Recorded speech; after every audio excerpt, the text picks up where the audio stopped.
Hello friends, so in this session we are going to talk about aggregate supply curve कि aggregate supply curve कैसे work करता है, क्या shape और क्या डायरेक्शन आता है उसका, और क्योंकि बहुत छोटा सा ही टॉपिक है साथ साथ में ही हम aggregate supply curve देखते ही उसमें shifts and movement किस तरीके से वर्क करते हैं वो भी हम यहीं कवर कर लेंगे। तो सबसे पहले तो हम aggregate supply curve देखते हैं कि एग्रीगेट सप्लाई कर्व फॉर्म कैसे होता है। इसे पढ़ने के लिए हम इसे तीन कैटेगरीज में तोड़ देते हैं। Very short run aggregate supply curve, short run aggregate supply curve and long run aggregate supply curve. So time periods में हम तोड़ देते हैं। Basically very short run aggregate supply curve मतलब फ्यू क्वार्टर्स और फ्यू मंथ्स जैसा ही time period होता है।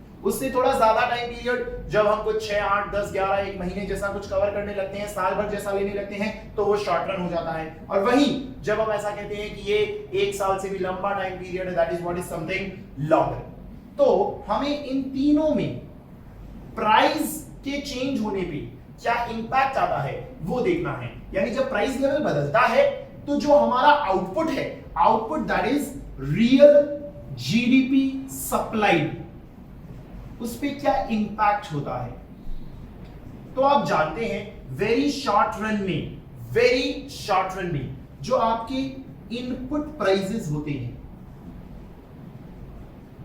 वो बिल्कुल चेंज नहीं होते, there is no change, they remain same. Short run जो होते हैं उसमें इनपुट प्राइसेस चेंज होते हैं, they change but not completely. A few are sticky, few do not change, they remain as it is. For example, जो labour या employ के साथ कॉन्ट्रैक्ट किया होगा वो एक साल का किया होगा ना, कि भाई एक साल की आपकी सैलरी यही रहेगी। अब एक साल के अंदर अगर आउटपुट के प्राइसेस बदलेंगे भी तो भी सैलरी तो आपको उतनी ही देनी है, इररिस्पेक्टिव कि आपका प्रोडक्शन बढ़े या नहीं। एक साल के बाद रिवाइज करना पड़ेगा। यानी कि वेरी शॉर्ट रन में all prices change. We are talking about input. All input prices change. So very short run, no change in input prices. Short run, few input prices change, few do not. And in long run, all the input prices change. तो इस logic से हमें profitability का idea लगता है। Profitability के idea से पता चलता है कि एग्रीगेट सप्लाई सेम रहेगी, बढ़ेगी, गिरेगी, क्या होगा। तो पहले हम बात करते हैं वेरी शॉर्ट रन की। वेरी शॉर्ट रन में समझो कोई प्राइस चल रही है और उस प्राइस पे आप कुछ आउटपुट सप्लाई कर रहे हो, वो आउटपुट सेम ही रहेगा ऑल अक्रॉस इन अ, वो प्राइस सेम ही रहेगा all across in a very short run kind of a situation. Why? Because input prices जब आपकी चेंज ही नहीं हो रही तो उसी आउटपुट प्राइस पे आपका प्रॉफिट मार्जिन मेंटेन होने वाला है। अगर आपका प्रॉफिट मार्जिन मेंटेन होने वाला है तो अगर डिमांड बढ़ती भी है, थोड़ा प्रोडक्शन ज्यादा भी डिमांड किया जाता है तो आप थोड़ा ओवरटाइम करा के, थोड़ा कैपेसिटी एडजस्टमेंट करके आउटपुट बढ़ा सकते हो। आउटपुट की डिमांड कम भी होती है तो उस केस में थोड़ा हाफ डे देके लेबर को या फिर कैपेसिटी का कम यूटिलाइजेशन करके भी आपका काम हो जाएगा। यानी आप थोड़ा सा एडजस्टमेंट कर लेते हो शॉर्ट रन में और उसी प्राइस पे जितना भी आउटपुट मांगा जाए, जितना भी आउटपुट वो आप प्रोवाइड करते हैं। इस तरीके से हमारा वेरी शॉर्ट रन में परफेक्टली इलास्टिक सप्लाई को मिलता है हमें, जिसे हम very short run aggregate supply बोलते हैं, क्योंकि यहां पर इनपुट प्राइसेस स्टिकी होते हैं, एग्जैक्टली स्टिकी होते हैं, बिल्कुल चेंज नहीं होते, because it is a very short run time period जिसमें आपके इनपुट प्राइसेस नहीं इंपैक्ट होते, तो प्रॉफिट मार्जिन इंपैक्ट नहीं होंगे। इसकी वजह से आप उसी प्राइस पे आउटपुट को एडजस्ट कर लेते हैं by doing overtime, by giving half day, by increasing the capacity, by reducing the capacity. However, when we talk about short run में जब प्राइसेस चेंज होंगे तो आपके प्रॉफिट मार्जिन पे इंपैक्ट होगा, क्योंकि कुछ इनपुट प्राइसेस चेंज होंगे और कुछ नहीं होंगे। तो अगर प्राइसेस बढ़ते हैं तो आपका प्रॉफिट मार्जिन बढ़ेगा, क्योंकि आपको ये दिखाई देगा कि कुछ इनपुट प्राइसेस तो फिक्स ही है और कुछ इनपुट प्राइसेस बढ़ रहे हैं, लेकिन क्योंकि आउटपुट के प्राइसेस बढ़ रहे हैं तो प्रॉफिट बढ़ रहा है, और वहीं अगर आउटपुट के प्राइसेस कम हो रहे हैं तो प्रॉफिट कम हो रहा है। एंड हम ये बात जानते हैं सप्लाई में माइक्रो इकोनॉमिक्स के लॉजिक से कि जब प्रॉफिट मार्जिन्स बढ़ते हैं तो इंसेंटिव मिलता है तो आप ज्यादा सप्लाई करते हो। इसका मतलब जो शॉर्ट रन होगा वो अपवर्ड स्लोपिंग होगा। it will be upward sloping. Because few input prices are sticky, thereby the profit margins increase. If there is an increase in price, the output increases. If there is a decrease in price, the output decreases. We talk about short run aggregate supply. Then we talk about long run aggregate supply. Long run aggregate supply सारे input prices change हो जाएंगे. मतलब अगर long run में output prices 10% से बढ़े होंगे, तो input prices भी 10% से बढ़ गए होंगे. Proportionately चेंज हो गए होंगे. तो आपका profit margin सेम ही रहेगा. Long run में तो आपका profit margin चेंज ही नहीं होगा. अगर long run में चेंज ही नहीं होगा, तो लॉन्ग रन में प्राइस कुछ भी हो जाए, आप एक ही क्वांटिटी सप्लाई करना चाहेंगे. फिक्स्ड एक क्वांटिटी जो आप सप्लाई करेंगे वो आपका LRAS होगा. Because output prices change proportionately. Output prices need to change in input prices in the same manner. जितने से आउटपुट प्राइसेस बदलेंगे उतने से ही हमें सारे इनपुट प्राइसेस में भी बदलाव दिखाएगा. दैट इज वाई जो हमारा कोई भी प्राइस हो जाए उस प्राइस पे हमारा एक fixed aggregate supply, real GDP supply नहीं होगा. इसी वजह से जो LRAS होता है, इस LRAS को हम बुलाते हैं potential GDP. This is what we call potential GDP. Ideally जो हमारे देश का प्रोडक्शन होगा, आइडियली जो लॉन्ग रन में हमारी ग्रॉस डोमेस्टिक प्रोडक्ट होगी, वो यही LRAS का जो भी आउटपुट आएगा, जो भी क्वांटिटी आएगा, वही रहने वाला है. तो इस तरीके से हमें तीन कर्व्स मिल गए हमारे. Very short run perfectly elastic horizontal straight line, short run upward sloping, and long run perfectly inelastic straight line vertical, which is also reflecting our potential GDP. तो ये हमारा short run and long run aggregate supply curve को use करते हुए अब हम आगे बढ़ेंगे, जिसमें हम वेरी शॉर्ट रन की तो देखो सिर्फ थियरी में डिस्कशन करते हैं, बाकी अदरवाइज इसका कोई खास हमारे लिए रेलेवेंस नहीं है. हमारे लिए relevance short run and long run का रहा है, तो हम यहां से कंटिन्यू भी शॉर्ट रन और लॉन्ग रन करेंगे. पहले मूवमेंट की बात करते हैं और फिर शिफ्ट की बात करेंगे. तो यहां हमने shift in SRAS, shift in LRAS दो देखने हैं, लेकिन पहले मूवमेंट देख लेते हैं. मूवमेंट आसान है. SRAS पे ही अगर प्राइस बढ़ती है तो अपवर्ड मूवमेंट होगा, प्राइस गिरती है तो डाउनवर्ड मूवमेंट होगा. When price rises, upward movement जिसकी वजह से रियल जीडीपी सप्लाई आउटपुट बढ़ेगा. When price falls, downward movement जिसकी वजह से रियल जीडीपी आउटपुट गिरेगा. सेम जैसे हमने एग्रीगेट डिमांड में देखा था, लेकिन एग्रीगेट डिमांड में क्या था ना, रिलेशनशिप इनवर्स थी. यहां पे रिलेशनशिप कैसी है हमारी, डायरेक्ट. फर्क सिर्फ इतना ही.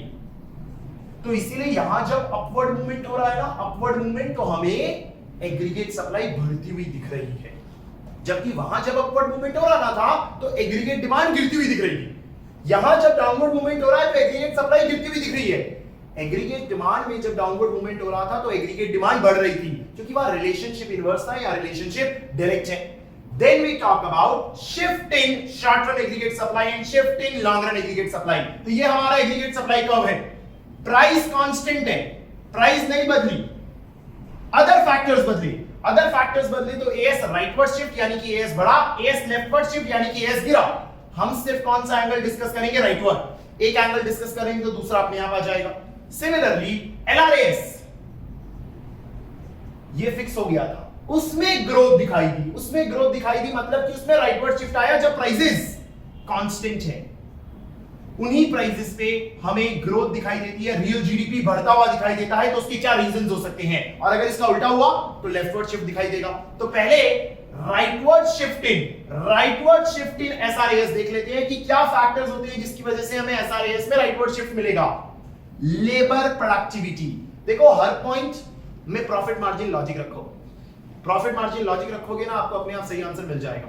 अगर प्रॉफिट मार्जिन बढ़ता हुआ दिखे तो एग्रीगेट सप्लाई बढ़ेगा, अगर प्रॉफिट मार्जिन कम होता हुआ दिखे तो एग्रीगेट सप्लाई कम होगा. जैसे ही हम कहते हैं लेबर प्रोडक्टिविटी इंप्रूव हुआ. प्रोडक्टिविटी क्या होती है, एफिशिएंसी. एक घंटे में 10 यूनिट बनाने की जगह अब आप एक घंटे में 15 यूनिट बना रहे हो, तो पर यूनिट कॉस्ट गिर जाएगी. जब एफिशिएंसी बढ़ेगी, लेबर की प्रोडक्टिविटी बढ़ेगी, तो पर यूनिट कॉस्ट जब गिरेगी तो जो हमारा प्रॉफिट मार्जिन है वो बढ़ेगा. प्रॉफिट मार्जिन बढ़ेगा तो इसकी वजह से क्या होता है, rightward shift in aggregate supply. उसी प्राइस लेवल पे हम ज्यादा सप्लाई करेंगे, real GDP supply will be more. Input prices that is wages, raw materials, ये सारे खर्चे गिर जाते। अगर वेजेस गिर गए, रॉ मटेरियल के खर्चे गिर गए, आपके इनपुट के प्राइसेस कम हो गए, तो प्रॉफिट मार्जिन बढ़ जाएगा। आपका आउटपुट का प्राइस तो सेम ही है, वो तो हम चेंज करने वाले नहीं है, लेकिन प्रॉफिट मार्जिन तो बढ़ गया क्योंकि आपकी कॉस्ट कम हो गई, प्रॉफिट मार्जिन बढ़ गया, तो it will lead to a rightward shift in aggregate supply. Expectation है that future output prices will rise. अगर एक्सपेक्टेशन है कि आगे जाके 100 का सामान 110 में बिकने वाला है, तो मैं क्या सोचूंगा, कल जाके सामान 110 में बिकेगा, मेरे को खुशी होगी, मेरे को ये दिखेगा कि आगे जाके महंगे में बिकने वाला है, ज्यादा पैसा कमाऊंगा, तो मैं मेरा प्रोडक्शन, मेरा आउटपुट बढ़ा दूंगा, क्योंकि आउटपुट इसलिए इंक्रीज करूंगा क्योंकि मुझे दिखाई दे रहा है कि आगे जाके मैं ज्यादा बेचूंगा, अच्छे रेट पे बेचूंगा। तो that is why when there is an expectation that prices will rise in future, it will lead to a rightward shift in aggregate supply. Taxes and government subsidies, taxes जब कम होंगे एंड गवर्नमेंट सब्सिडीज जब बढ़ेगी तो फायदा होगा, क्योंकि taxes कम होना मतलब जो टैक्स एक तरीके का कॉस्ट हो गया, वो कॉस्ट कम हो जाएगा, कॉस्ट कम हो गया तो प्रॉफिट मार्जिन बढ़ गया। सब्सिडी एक तरह का बेनिफिट हो गया कि मेरा कुछ खर्चा लग रहा था वो गवर्नमेंट ने भर दिया, तो गवर्नमेंट ने मेरा खर्चा भर दिया, इसका मतलब मेरा कॉस्ट कम हो गया, कॉस्ट कम हो गया तो प्रॉफिट मार्जिन बढ़ गया। तो अगर टैक्सेस कम होते हैं और सब्सिडीज बढ़ती है तो एग्रीगेट सप्लाई में राइटवर्ड शिफ्ट आएगा, वो बढ़ता हुआ दिखेगा। एक्सचेंज रेट, समझो डोमेस्टिक करेंसी एप्रिशिएट हुई, डोमेस्टिक करेंसी एप्रिशिएट हुई मतलब $1 इज इक्वल टू ₹70 से $1 ₹65 हो गया। This is appreciation of domestic currency. अगर 75 हो जाता तो डेप्रिसिएशन ऑफ डोमेस्टिक करेंसी होता। अगर डोमेस्टिक करेंसी एप्रिशिएट होती है तो इंपोर्ट्स सस्ते होते हैं, इंपोर्ट्स ज्यादा होते हैं, एक्सपोर्ट्स कम होते हैं। तो जो producers imported raw material use कर रहे होंगे, इंपोर्टेड आइटम्स यूज कर रहे होंगे, उसकी कॉस्टिंग गिर जाएगी क्योंकि इंपोर्ट सस्ता हो गया। पहले इंपोर्ट करते थे $1 का तो 70 रुपीस देने पड़ते थे, अब 65 देने पड़ते हैं। इंपोर्ट सस्ता हो गया, कॉस्ट ऑफ रॉ मटेरियल सस्ता हो गया जो इंपोर्ट होता था देश में, तो प्रॉफिट मार्जिन बढ़ गए उन सप्लायर्स के, उन प्रोड्यूसर्स के प्रॉफिट मार्जिन बढ़ गए, तो सप्लाई में राइटवर्ड शिफ्ट आ जाएगा। So when there is an appreciation of domestic currency, it reduces the cost of imports, which increases the profit margin and thereby increases the aggregate supply. Illustrative list, obviously बहुत कुछ डाला जा सकता है। ये जो हमारे एग्जाम एंगल से और करिकुलम में दिए हैं वो पॉइंट्स की हमने समरी बनाई और एक ही एंगल से बनाई, राइटवर्ड। आप लेफ्टवर्ड भी बना सकते हो। आप सीधे सीधे क्या बोल दोगे, लेबर प्रोडक्टिविटी कम हो गई, इनपुट प्राइसेस बढ़ गए, एक्सपेक्टेशन ऑफ फ्यूचर प्राइस कम हो गया, टैक्सेस बढ़ गए, गवर्नमेंट सब्सिडी गिर गई, डोमेस्टिक करेंसी डेप्रिशिएट हो गई, तो लेफ्ट वर्ड बन जाएगा। Simple. Then we move to long run aggregate supply. Long run aggregate supply एक तरीके से हमारा पोटेंशियल जीडीपी होता है, यानी इतना जीडीपी होगा हमारा, इसे बढ़ाना है। अगर इसमें हमें ग्रोथ चाहिए तो इन फैक्टर्स में बढ़त होनी चाहिए, इन फैक्टर्स में इंप्रूवमेंट होनी चाहिए। अगर the total quantity of labour और the total quality of labour improves through skill training, through any kind of programmes, जैसे कि हम हमारे देश में प्रोग्राम्स रन करते हैं, सर्व शिक्षा अभियान, एजुकेशन फॉर ऑल कैंपेन, ऐसे सब प्रोग्राम्स रन करते हैं। क्यों रन करते हैं? स्किल डेवलपमेंट करने के लिए। Skill development initiative projects run किए जाते हैं जिससे क्वालिटी इंप्रूव होती है। सप्लाई ऑफ लेबर बढ़ना यानी टोटल पॉपुलेशन बढ़ना, पॉपुलेशन बढ़ना तो मतलब वर्कर्स की पॉपुलेशन बढ़ना, इनमें से कुछ भी अगर बढ़ेगा तो ऑब्वियसली प्रोडक्शन बढ़ेगी, ग्रोथ होगी क्योंकि एफिशिएंसी होगा। तो एक तरीके से यहां से यहां जाना is nothing but growth, growth in GDP. तो वो कब दिखाई देगा हमें? जब quality and supply of labour increase होगा, या सप्लाई ऑफ नेचुरल रिसोर्सेज बढ़ेगी, क्योंकि नेचुरल रिसोर्सेज लिमिटेड होती है, स्कैर्स होती है, जितनी अवेलेबल है उतनी अवेलेबल है। अगर कुछ हमने और खोज कर ली वो और बढ़ गई, तो सप्लाई ऑफ नेचुरल रिसोर्सेज जैसे कि land, free gifts of nature, इसमें ग्रोथ होगी तो हमें एलआरएस में बढ़त दिखाई देगी। Stock of physical capital, that is the total capital formation, जो टोटल आपके पास कैपिटल स्टॉक है वो बढ़ गया।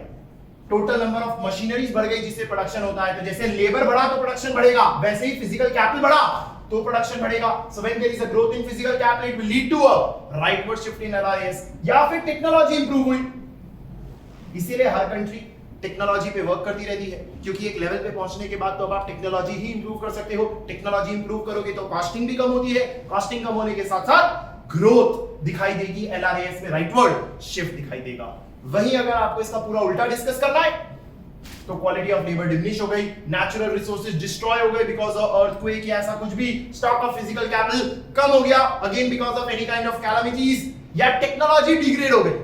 एक्चुअली में देखा जाए तो टेक्नोलॉजी डिग्रेड नहीं हो सकती है, सिर्फ ऐसा कह सकते हैं कि टेक्नोलॉजी इंप्रूव नहीं हुई, जहां थी वही रह गई।